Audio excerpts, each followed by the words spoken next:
Hello guys, आज चाहिँ यो पहिलेकै पार्टको कन्टिन्युसन हो। यसमा चाहिँ मैले स्क्रैचबाट तपाईँहरूलाई अब कसरी अघिल्लो भिडियोमा मैले देखाएको थिएँ कसरी चाहिँ यो वर्क फ्लो हुन्छ भनेर डाटा इन्ट्रीको त्यहाँबाट हेर्न सक्नुहुन्छ। र यो भिडियोमा चाहिँ म फ्रम स्क्रैच युआइपाथ युज गरेर त्यो डाटा इन्ट्री चाहिँ रोबोटलाई कसरी गराउने त्यसको पहिलो रियल टाइम एप्लिकेसनमै हेरौँ भनेर यो भिडियो बनाइरहेको छु। सो फलो गरिदिनु होला। म युआइपाथमा जान्छु, यहाँनिर नयाँ प्रोसेस क्रिएट गर्छु। प्रोसेस डाटा इन्ट्री, डिस्क्रिप्सनमा पनि केही दिउँ, डाटा इन्ट्री अटोमेसन क्रिएट गरौँ। क्रिएट भएपछि तपाईँहरूको डिपेन्डेन्सिजहरू चाहिँ प्रायः अपडेटै गरिरहनु होला तपाईँको प्रोजेक्टको, किनभने कहिलेकाहीँ एक्टिभिटिजहरूमा पनि इस्युहरू आइरहेको हुन्छ। सो यो चाहिँ हाम्रो मेन फाइल भयो।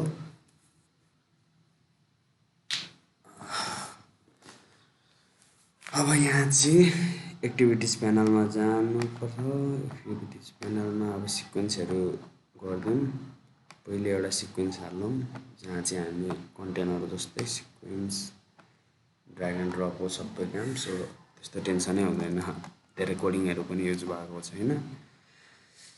दोस्रोमा भनेको अब सिक्वेन्स बनाइयो। सिक्वेन्स बनाएपछि अब हाम्रो फ्लो कस्तो छ भन्दाखेरि यो सिक्वेन्स बनाइयो, एक्सेल मसँग यसमा छ भनेपछि यो एक्सेललाई चाहिँ ओपन गरेर यो एक्सेलको डाटालाई चाहिँ उता हाल्नुपर्ने हुन्छ। सो एक्सेल एप्लिकेसन युज गर्छु म यहाँ चाहिँ। एक्सेलमा थुप्रो छ, यो चाहिँ स्क्रैचबाट अझै बेसिकबाट पनि म गर्छु। अहिले चाहिँ जस्ट केसको लागि त एक्सेलमा अब एप्लिकेसनमा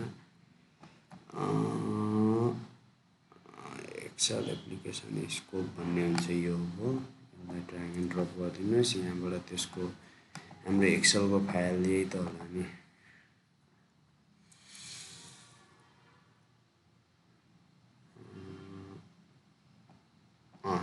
यही हो, first name, full name, gender, यो हो। अनि हाम्रो फर्मको भनेको चाहिँ मैले बिर्सिसकेँ, Cognito form record keeping, Cognito form record keeping application. अर्को लगइन डाटाहरू पनि उडाइदिउँ यसमा पहिले भएको इन्ट्रिजहरू चाहिँ। यो चाहिँ मेरो फर्म भयो जुनमा चाहिँ डाटा इन्ट्री हुन्छ, एड हुन्छ। अनि यसको एडमिन प्यानल चाहिँ यो चाहिँ जस्ट यो भएकैलाई चाहिँ युज गरेर मैले जस्ट डेमोहरू टाइपको मात्रै बनाएको। सो यो फर्ममा चाहिँ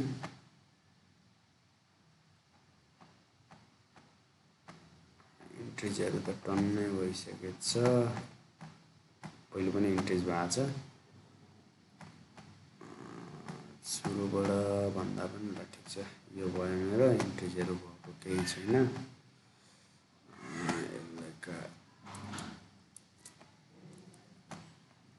यसको लिङ्क चाहिँ चाहिन सक्छ। अब यसलाई कपी गरेँ, यहाँबाट डुमा अब एप्लिकेसन स्कोप पहिले यो एक्सेलको फाइललाई यहाँनिर कपी पाथ गरेँ। कपी पाथ गरेर यसमा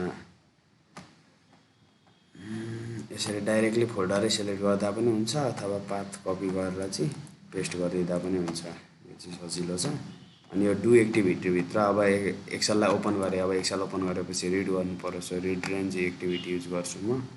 रिड रेन्ज एक्टिभिटीमा मेरो सिटको नेम के छ, प्रायः सिट 1 डिफल्टमै छ। सो सिट 1 नै सेलेक्ट भएको छ। अब यो रिड रेन्जको एक्टिभिटीलाई चाहिँ यो जुनबाट एक्सेल पढेर अब त्यो डाटाहरूलाई त हामीले केहीमा स्टोर गर्नुपर्छ। सो डाटा टेबल क्रिएट गर्छौँ एउटा, कन्ट्रोल के युज गरेपछि यो अटोमेटिक दिन्छ। डाटा इन्ट्री डाटा इन्ट्री डिटी लेखिदिउँ ल। सो यो डाटा इन्ट्री यो पनि क्रिएट भयो। अब क्रिएट भएपछि तपाईँको अब यो डाटाहरू चाहिँ रिड, अब यो एक्सेलको डाटाहरू जुन डाटाहरू छ यो चाहिँ सबै तपाईँले यो रिड रेन्ज एक्टिभिटीले हेडर सहितको रिड रेन्ज एक्टिभिटी युज गरेर यो जम्मै डाटाहरू चाहिँ अब यसमा data entry data entry dt भन्ने यो डेटा टेबलमा स्टोर गरिदिन्छ। सो अब यो डेटा टेबलको डाटालाई चाहिँ फर इच लुप लाएर for each row in data table यो भन्ने छ। यो लगाएपछि तपाईँको त डेटा टेबलमा जे एक्सट्र्याक्ट भएको छ त्यसलाई चाहिँ अब यहाँनिर डेटा इन्ट्री dt यो भनेको फर इच लुप हो। यो सबै कन्डिसनहरूको चाहिँ म बेसिक भिडियोमा भन्ने छु, यो चाहिँ जस्ट मैले देखाएको मात्रै हो। अब यो बडीभित्र चाहिँ के गर्ने भन्दाखेरि फर इच डाटा रो, अब डाटाबाट एउटा रो क्याप्चर गर्छ, त्यो रोलाई चाहिँ अब त्यो रोभित्र बसेर हामीले सबसे सुरुमा भनेको बडीभित्र के गर्नु पर्यो भन्दाखेरि ओपन ब्राउजर गर्नु पर्यो, ब्राउजर एक्टिभिटीहरू हेर्नु पर्यो। सो ओपन ब्राउजर यहाँ छ, बडीभित्र तपाईँले लगेर हालिदिएपछि चाहिँ यसले अब युआरएल माग्छ। सो यो कुन ब्राउजर ओपन गर्ने अनि के काम गर्ने भनेर। सो यो युआरएल चाहिँ मैले यसलाई Ctrl+C कपी गरेँ, यो युआरएलमा जाने। सो यो युआरएलमा जाने, यहाँनिर पेस्ट पनि गरिदिएँ मैले। सो यो युआरएलमा जान्छ। अब यो युआरएलमा गएपछि सबसे सुरुमा के काम गर्नु पर्यो भन्दाखेरि एज अ मान्छेले कसरी काम गर्छ भन्दाखेरि अब यो युआरएलमा गयो, क्लिक गर्यो, यो युआरएल खोल्यो। यो खुलेपछि अब पहिले फुल नेम भर्छ, अनि त्यहाँबाट बर्थ प्लेस भर्छ, अनि यही गर्छ। अब यही फ्लो चाहिँ हामीले युआइपाथमा त्यसरी नै बनाउने हो। सो सुरुमा बर्थ प्लेस भर्न हामीले कुन एक्टिभिटी युज गर्नु पर्यो भन्दाखेरि तपाईँको सेट टेक्स्टै युज गरे पनि भयो, टाइप इन्टु युज गरे पनि भयो, जे युज गरे पनि हुन्छ। सो म चाहिँ सेट टेक्स्ट युज गर्नेछु। सेट टेक्स्ट लगेँ, यति लगेपछि अब यसले इन्डिकेटर ब्राउजर भन्छ, यसमा एक क्लिक गरिदिनुहोस्। त्यहाँबाट यो ब्राउजरमा गयो, त्यहाँबाट अब यो डाटामा हामीले टेक्स्ट भर्नु छ। सो फुल नेम यसरी भयो। अब यसमा तपाईँहरूले म्यानुअल्ली डाटा भरे पनि भयो, समीर अधिकारी यसो गरेर म एकचोटि रन गरेर पनि देखाउँछु। सो कन्फ्युज केही पनि नरहोस्। सो अब बेसिक फ्लोहरू हेर्नुहोस् है। एउटा मेसेज बक्स पनि दिउँ न यहाँ, मेसेज बक्स यसलाई लगेर यहाँ दिउँ। अब रन भएको तपाईँहरूले अब यहाँनिर चाहिँ data is read and inserted in data table। यसमा चाहिँ डाटा टेबलमा डाटा हालिसकेका हुन्छ हामीले, यो जस्ट एउटा पपअप देखाउनलाई मात्रै हो। सो कसरी काम गर्छ अब हेर्नुहोस् है त। यसलाई मैले रन गरेँ। सो यतिसम्म के काम गर्दैछ हामीले पनि चेक गर्दै गर्दै गर्दै आफ्नो फ्लो बनाउँदै बनाउँदै जानुपर्छ। डाटा रिड भयो, यहाँसम्म ठिक छ। अब फर इच लुप लाग्छ। लुपमा मैले गुगल क्रोमको एक्सटेन्सन दिएको छैन। सो यसमा आयो, मैले सेलेक्ट चाहिँ क्रोममा गरेको छ। सो फर इच लुप लाएर यो भइरहेछ। यतिसम्म ठिक छ डेटाको। अब तपाईँहरूको के गर्नु पर्यो भन्दाखेरि यहाँनिर गएर कुन ब्राउजर चाहिँ सेलेक्ट गर्ने त ब्राउजर टाइप यहाँले दिएकै छ। सो म क्रोममा गएँ, यसलाई सेभ गरेँ। अब हेर्नुहुन्छ यस्तो हुन्छ तपाईँको। अघि चाहिँ एक्सप्लोररमा थियो, अब क्रोममा गयो, क्रोममा त्यो ल्याउँछ। ल ऊ समीर अधिकारी ट्याक ट्याक ट्याक ट्याक ट्याक ट्याक भर्दै भर्दै गइरहेछ। सो यही प्रोसेसलाई हामीले रिपिटेसन गरिरहने हो। यसलाई स्टप गरिदिउँ अहिलेलाई होइन। अब सबसे सुरुमा कहिलेकाहीँ विन्डोजहरू चाहिँ तपाईँहरूको अहिले पो यस्तो छ त, कहिलेकाहीँ त विन्डोजहरू तपाईँहरूको यो सुरुमा डिफल्टमा खुल्दाखेरि यतिकोमा पनि खुल्न सक्छ अथवा अर्कोमा पनि खुल्न सक्छ। सो सबसे सुरुमा चाहिँ यो विन्डोजलाई जुन खुल्नेवाला छ त्यसलाई म्याक्सिमाइज गरेको राम्रो। सो म्याक्सिमाइज भनेको यदि त्यो सानोमा हो भने चाहिँ तपाईँहरूको अब यो इनपुट हामीले जुन दिएको छौँ त्यो यताउता पनि हुनसक्छ। सो म्याक्सिमाइज विन्डो भन्ने छ हामीसँग एउटा एक्टिभिटी, म्याक्सिमाइज विन्डो। यो म्याक्सिमाइज विन्डोलाई लगेर यहाँनिर हालिदिनुहोस्।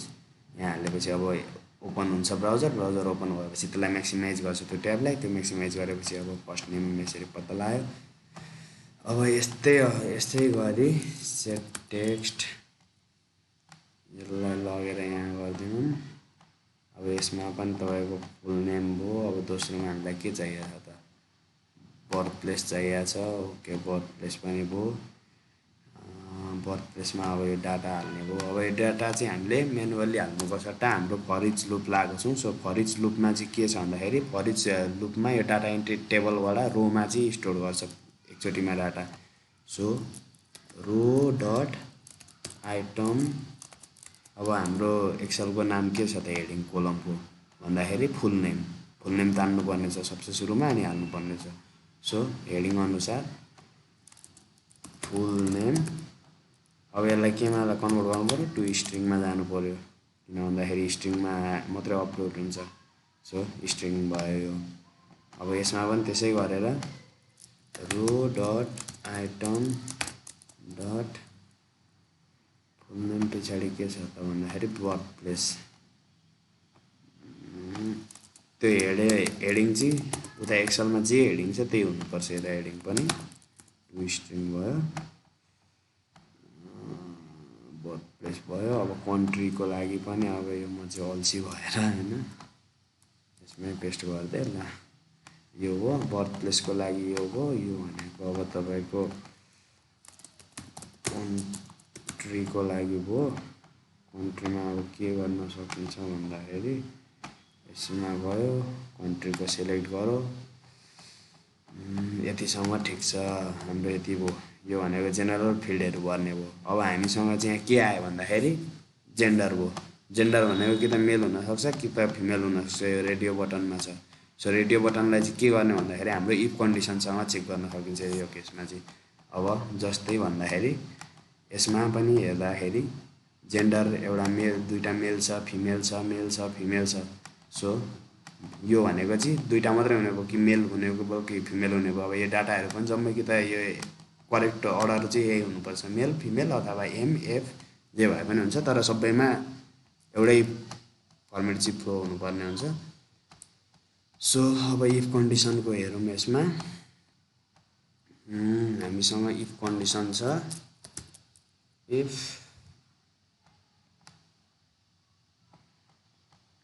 अब यसमा चेक गरौँ रो डट आइटम जेन्डर चाहिँ मेल भयो भने मेल भयो भने चाहिँ सरी यो पनि स्ट्रिङमा हुनु पर्यो नि त डाटा टेबलबाट त उसमा आउँछ। सो स्ट्रिङमा कन्भर्ट गरे। अब यदि मेल भयो भने चाहिँ के गर्ने भन्दाखेरि डाइरेक्ट क्लिक इभेन्ट युज गरिदिने सकिएको टेन्सनै भएन हैन। क्लिक गर्ने सिधै माउसलाई लाने देन यदि जेन्डर भयो भने चाहिँ यो भयो भने अब तपाईको इन्डिकेट स्क्रिन गर्ने टक्क यहाँ जाने यसलाई क्लिक गरिदिँदा भइगयो मेल भनेर क्लिक भयो। अब यदि जेन्डर मेल होइन रहेछ भने यसलाई नै कपी गरौँ अल्छी छु त्यही भएर यसमा चाहिँ अब तपाईको इन्डिकेट स्क्रिन गरे फिमेलमा है फिमेलमा क्लिक भयो। अब यदि भएपछि यदि मेल भयो भने मेल भयो फिमेल भएन भने फिमेल भयो। अब अर्को कन्डिसन पनि थप्न सकिन्छ। यसमा चाहिँ मैले सिम्पल कन्डिसनमै गएँ। सो अब यो भन्दा पछाडि चाहिँ कस्तो छ भन्दाखेरि तपाईको इमेल आइडी भनेको सेट टेक्स्टै हाल्दिदा भयो। सो त्यही कपी गरौँ पेस्ट गरिदिउँ केही टेन्सन भएन। यसलाई नै कपी गरेँ मैले अनि यो इफ कन्डिसन अन्त तलतिर लगेर हाल्दिएँ। यसलाई भनेको इमेल यो भनेको इमेलै त छ नि इमेल टु स्ट्रिङमा भयो। ए सरी इमेलकै हो। अब यसलाई इन्डिकेट गरिदिउँ स्क्रिनमा इमेलमा इन्डिकेट गर्दै। सो इमेल पनि यसले लेखिदिने भयो। अब फेरि यसमा के आयो भन्दाखेरि ड्रप डाउन आयो। ड्रप डाउन भनेको अब ड्रप डाउन सिलेक्ट गरेर यो आइटम उयो गर्नु पर्यो। यसको लागि पनि टेन्सन छैन एउटा सिलेक्ट आइटम छ। यसलाई पनि इफ कन्डिसनै युज गर्ने। अहिले चाहिँ मैले एक्सेलमा सिर्फ यस र नो को मात्रै छ। सो इफ कन्डिसन युज गरिदिने। अरु कन्डिसन आयो भने पनि इफमा जति खेल्यो त्यति राम्रो भनौँ न। इफबाट पनि धेरै गर्न सकिन्छ। सो इफ कन्डिसन ल्यायो हाल्दियो यसमा रो डट आइटम रो डट आइटम हैन अनि त्यहाँबाट हाम्रो हेडिङ के छ पासपोर्ट कन्ट्रोल सी कपी गरिदिउँ हैन हेडिङमा जे छ कपी गरिदिए त्यहाँबाट ल्याएर यहाँनिर चिपकाइदिउँ इट्स टु चाहिँ यदि यस भयो भने यस र नो मात्रै छैन यसको पनि क्यापिटल स्मल यस भयो भने सेलेक्ट आइटम अब ड्रप डाउन बटनलाई चाहिँ सेलेक्ट गर्नलाई एउटा सेलेक्ट आइटम भन्ने छ सेलेक्ट आइटम सो सेलेक्ट आइटमलाई सिधै ल्यायो ल्याङ्गा हालिदियो हैन अनि अब इन्डिकेट गरिदियो यसलाई अब यसमा त अहिले यस यदि यस भयो भने यसै क्लिक गर भएन सजिलै भयो अब यदि नो भयो भने फेरि यही सेलेक्ट आइटमलाई कपी गरेँ फेरि यहाँ पेस्ट गरिदिएँ हैन अब जस्ट सिम्पल छ यो ड्रप डाउनमा जे भ्यालु छ यहीँ तपाईँले एसाइन गरिदिनु डाइरेक्ट यसरी नो भनेर भने त्यो डाइरेक्ट नोमा गएर क्लिक भइदिन्छ अहिले रन गर्दाखेरि थाहा पाइहाल्नुहुन्छ ए सरी यहाँ टु स्ट्रिङ लेख्न छुटेछ टु स्ट्रिङ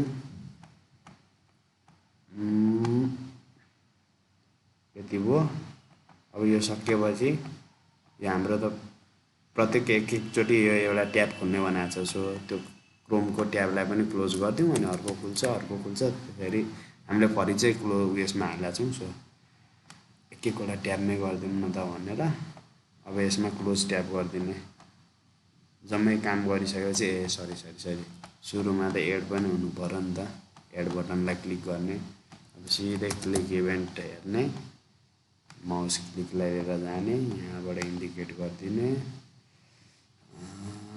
विन्डोज ट्याब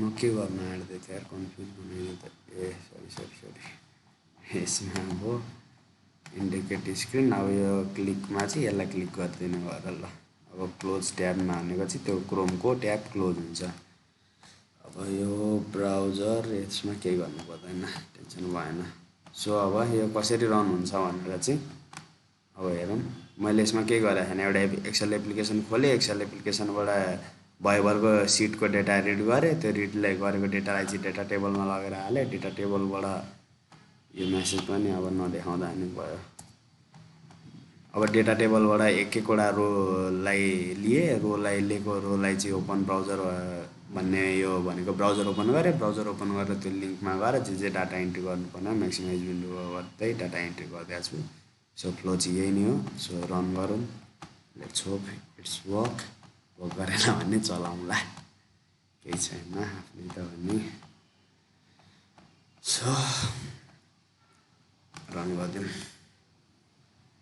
यो रन भयो सुरुमा एक्सेलको डाटालाई हेरौँ रिड गर सबै डाटा त्यसलाई डाटा टेबलमा हाल्यो डेटा टेबल हालिसकेपछि अब फर्म ओपन गऱ्यो डाटा इन्ट्री गर्यो मेल भयो पासपोर्ट नो भयो ओके गऱ्यो फेरि अर्को फर्म ओपन गऱ्यो ए लगभग एउटा मान्छेले यति काम गर्न 10 देखि 15 मिनट लाग्छ तुफानमा गऱ्यो भने अब रोबोटले तपाईँको 1 देखि 2 मिनटको बिचमा 1.5 मिनट त्यस्तैमा सकिदिन्छ 8वटा फर्म भनेपछि यो चाहिँ एउटा युज केस जुन युज गरेर हामीले सिम्पल डाटा इन्ट्री भनौँ न काम गर्दाखेरि आफ्नै अर्गनाइजेसनमै पनि सिम्पल डाटा इन्ट्रीहरू चाहिँ यसरी गर्न सकिन्छ तपाईँले आफैले मोनोपोली टास्क गरिरहनु पर्दैन जस्ट एक्सेल फर्मेटमा हालिदिने त्यहाँबाट सिधै डाटा इन्ट्री सफ्टवेयर युज गरिदिने उसले आफै काम गर्छ सो यति सक्न तपाईँको 49 सेकेन्ड्स सो आजको भिडियो चाहिँ यहीँ क्लोज गरिदिएँ मैले सो थ्याङ्क यू अनि फेरि पनि भन्छु don't forget to like share and subscribe यदि केही इस्यु आयो केही युज केसहरूको भने मलाई कमेन्ट सेक्सनमा भन्नु होला okay see you in the next video bye have a good day